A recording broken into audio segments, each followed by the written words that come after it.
এই যুগে বড়লোক আরো বড়লোক হতে থাকে আর গরিব আরো গরিব হতে থাকে। আর যারা গরিব কিন্তু নিজেকে বড়লোক মনে করে তারাই হচ্ছে মধ্যবিত্ত। ইয়েস, যারা আয়ের চেয়ে বেশি ব্যয় করে তাদের কাছে মানি ইজ এভরিথিং, আর যারা আয় বুঝে ব্যয় করে তাদের কাছে মানি ইজ নাথিং, শুধু এক কাগজের টুকরা।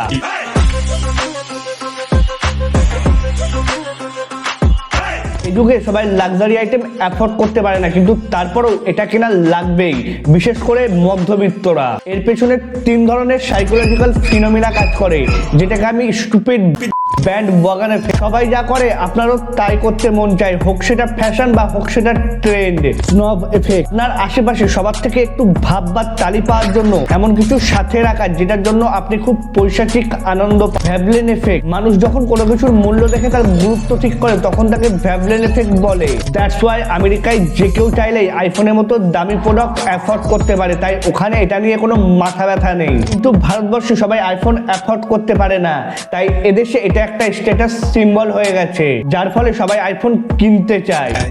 তুমি ঠিক তো। It's not a big deal আপনি এটা কোন অবস্থায় কিনেছেন। It's not a big deal আপনি কতটুকু আইতে ব্যয় করেছেন। It's not a big deal আপনি কোন জিনিস হারিয়ে কি পেয়েছেন। ইটস এ বিগ ডিল যখন সবাই আপনাকে বিচার করবে যে আপনার কাছে কি আছে আর কি নাই। কিন্তু মজার বিষয় হলো একজন বড়লোক ব্যক্তি তার শখ পূরণ বা প্রয়োজনের জন্য নামি দামি জিনিসপত্র কেনে, আর এইসবের জন্য তার কোনো লস হয় না। অথচ একজন গরিব যখন নামি দামি জিনিস কেনে তখন সেটা শখ বা প্রয়োজনের জন্য কেনে না, ওই বড়লোক থেকে ইনফ্লুয়েন্স হয়ে নিজেকে বড়লোক বানানোর জন্য কষ্ট করে সঞ্চয় করে কেনে, আর নিজেকে সমাজে মধ্যবিত্ত বলে। Yes, middle class, it's a illusion.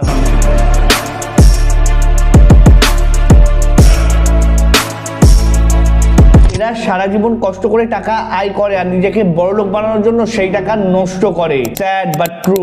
অথচ এত সব অপ্রয়োজনীয় নামি দামি জিনিসের পেছনে টাকা ব্যয় না করে সেই টাকা দিয়ে খুব সহজে আরো টাকা বানানো যায়। কিন্তু না, আমার তো লোক দেখানোর তালি লাগবে।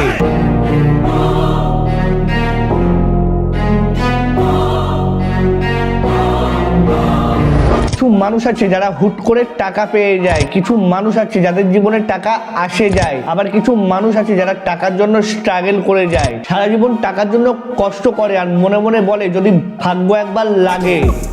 হ্যাঁ, ভাগ্যের দরকার আছে, but the luck is predictable. The harder you work the luckier you get. আমাদের ব্রেন অনেক কম সময়ে অনেক কিছু দেখছে, বুঝছে, মজা পাচ্ছে, কিন্তু কি শিখছে? যে সবচেয়ে বেশি শিখতে পারবে, যে সবচেয়ে বেশি নিজেকে এডুকেটেড করতে পারবে, সেই সবচেয়ে বেশি কামাতে পারবে।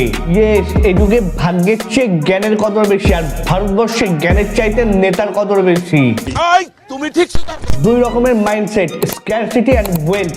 যারা স্ক্যারসিটি মাইন্ডসেটের হয় তারা মনে করে কপালের জোরে টাকা আসে, টাকার জন্য অনেক কষ্ট করতে হয়। এখন কষ্ট করার ভয়ে তারা মনে করে যতটুকু আছে আলহামদুলিল্লাহ, তো টাকা দিয়ে কি হবে, তাই তারা নিজেকে কখনো গ্রো করতে পারে না। যারা ওয়েলথ মাইন্ডসেটের হয় তারা সবসময় স্কিল, গ্রোথ, ইনভেস্টমেন্ট এসব নিয়ে চর্চা করে। এরা বিশ্বাস করে যে প্রেজেন্টে চলা খারাপ সময়ের উপর তাদের সাকসেস নির্ভর করে না, থিঙ্কিং, অ্যাকশন, বিলিভ এর উপর নির্ভর করে। তো এই 2 রকমের মাইন্ডসেটের উপর নির্ভর করে আপনি গরিব হবেন নাকি বড়লোক। কিন্তু মজার বিষয় হচ্ছে আমাদের মাইন্ডসেট কেমন ভাবে সেট হবে সেটা আবার নির্ভর করে আমাদের অতীত থেকে, ব্রেনে জমে থাকা সেই ছোটবেলার মেমোরি গুলো থেকে। অ্যামিগডালা বা ইমোশনাল মেমোরি। ছোটবেলায় যখন দেখি টাকার জন্য পরিবার থমকে যাচ্ছে অথবা টাকার জন্য বাপ কাকা ঝগড়া করছে, তখন টাকার প্রতি এক প্রকার স্ট্রেস চলে আসে, মানে স্ক্যারসিটি।